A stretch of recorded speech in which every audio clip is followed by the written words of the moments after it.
সকাল থেকে যে খবর আপনাদেরকে দেখাচ্ছি, মোথাবাড়ি নিয়ে কাল সুপ্রিম কোর্টে এনআইএ এর রিপোর্ট পেশ করা হবে। আর তার আগে একাধিক হটস্পট ঘুরে দেখছেন এনআইএ এর আধিকারিকেরা।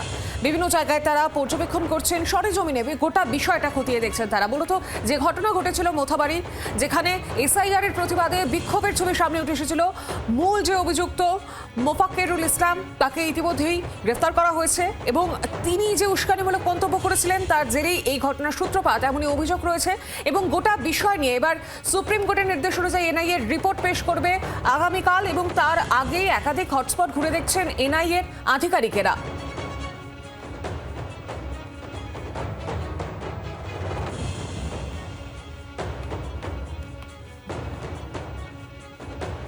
অন্যতম যে হটস্পট মোথাবাড়ির বিডিও অফিস। 1 বছর আগে অশান্তি যেখানে হয়েছিল, অত্যন্ত স্পর্শকাতর এই এলাকা।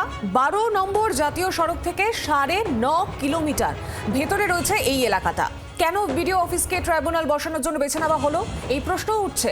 এনআইএ এর হটস্পট মোথাবাড়ির বিডিও অফিস 12 নম্বর জাতীয় সড়ক থেকে 9.5 কিলোমিটার ভেতরে অবস্থিত এই এলাকাটা, এবং অন্যতম হটস্পট মোথাবাড়ির বিডিও অফিস, যেখানে মূলত অশান্তির ঘটনা। অত্যন্ত স্পর্শকাতর এই এলাকা। এই সব কিছু জেনে শুনেই কেন এই জায়গাটাকে, কেন এই বিডিও অফিসকে ট্রাইব্যুনাল বসানোর জন্য বেছে নেওয়া হলো, এই প্রশ্ন উঠছে। আর বিস্তারিত জানি সরাসরি মোথাবাড়ির বিডিও অফিস থেকে রয়েছেন আমাদের প্রতিনিধি অয়ন ঘোষাল। অয়ন, এই যে এলাকা অত্যন্ত স্পর্শকাতর একটি এলাকা, কেন বিডিও অফিসকে ট্রাইব্যুনাল বসানোর জন্য বেছে নেওয়া হলো, এই প্রশ্ন উঠছে।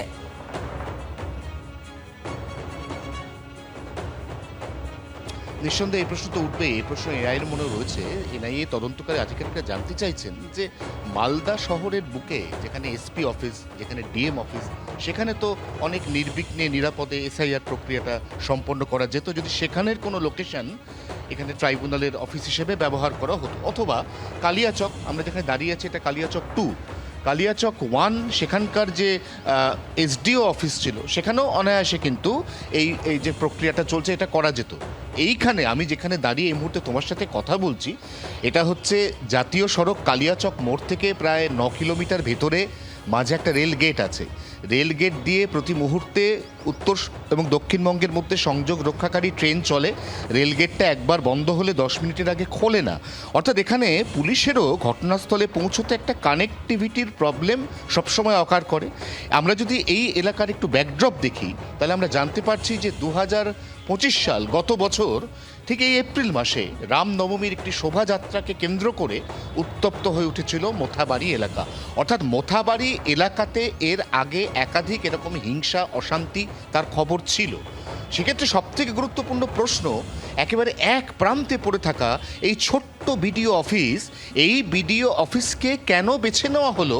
এসআইআরের বিচারক যারা জুডিশিয়াল অফিসার, তারা এখানে বসে কাজ করবেন এবং তাদের নিরাপত্তার জন্য এখন আমরা যে বজ্র আঁটুনি দেখছি তার কণামাত্র তো সেই রাতে ছিল না। এবং একটা উপদ্রুত এলাকা, এখান থেকে আমি যদি এই রাস্তা ধরে ঠিক 2 কিলোমিটার দূরে চলে যাই, তাহলে আমি সেখানে শতুল্লাপুর বলে একটা জায়গা, এই শতুল্লাপুর জায়গাটা হচ্ছে একটা ইনফিল্ট্রেশন, অর্থাৎ সেখানে বাংলাদেশি অনুপ্রবেশকারীদের বারবার ঢোকার অভিযোগ রয়েছে। সেখানে একাধিকবার জাল নোট উদ্ধার হয়েছে, সেখানে একাধিকবার নিষিদ্ধ কফ সিরাপ উদ্ধার হয়েছে।